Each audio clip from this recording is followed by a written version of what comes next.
মধ্যপ্রাচ্যে যখনই যুদ্ধ শুরু হয়, টেলিভিশন স্ক্রিনে আমরা দেখি ধ্বংস, আগুন, বোমা আর অসহায় মানুষের কান্না। কিন্তু এই ধ্বংসের মধ্যেও একটি প্রশ্ন খুব কম মানুষই করে। আর সেই প্রশ্নটি হলো, এই যুদ্ধ থেকে আসলে কারা লাভবান হচ্ছে? কারণ ইতিহাস বলে, যেখানে যুদ্ধ আছে সেখানে কিছু মানুষ সবসময় লাভ করে। যেমন অস্ত্র কোম্পানি, বড় শক্তিধর দেশ, এমনকি কিছু অর্থনৈতিক শক্তিও। তাহলে আজ প্রশ্ন হচ্ছে, মধ্যপ্রাচ্যের চলমান এই অস্থিরতা থেকে কারা লাভবান হচ্ছে? আজকের এই ভিডিওতে আমরা এই বিষয়টি সম্পর্কে জানার চেষ্টা করব।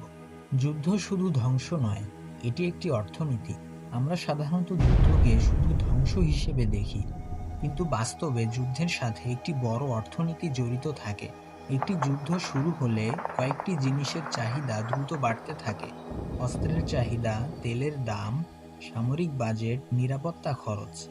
এই পুরো সিস্টেমকে অনেক বিশ্লেষক বলে ওয়ার ইকোনমি, অর্থাৎ যুদ্ধের মধ্যেও একটি বিশাল ব্যবসা চলে।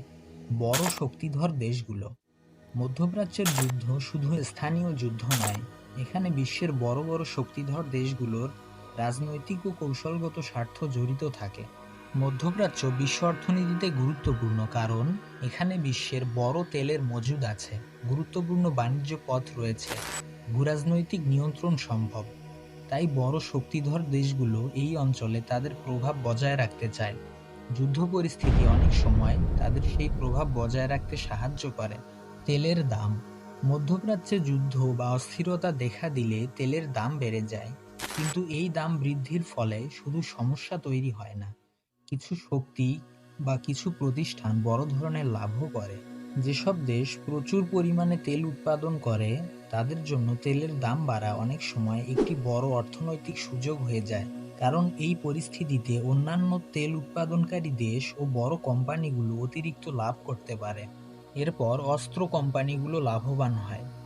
যখন পৃথিবীর কোথাও যুদ্ধ শুরু হয়, তখন একটি শিল্প দ্রুত সক্রিয় হয়ে ওঠে, আর সেটি হলো অস্ত্র শিল্প। কারণ যুদ্ধ মানেই অস্ত্রের চাহিদা হঠাৎ করে অনেক বেড়ে যাওয়া।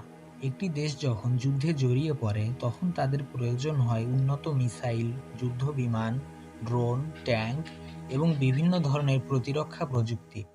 যুদ্ধ দীর্ঘ হলে ব্যবসাও বাড়ে।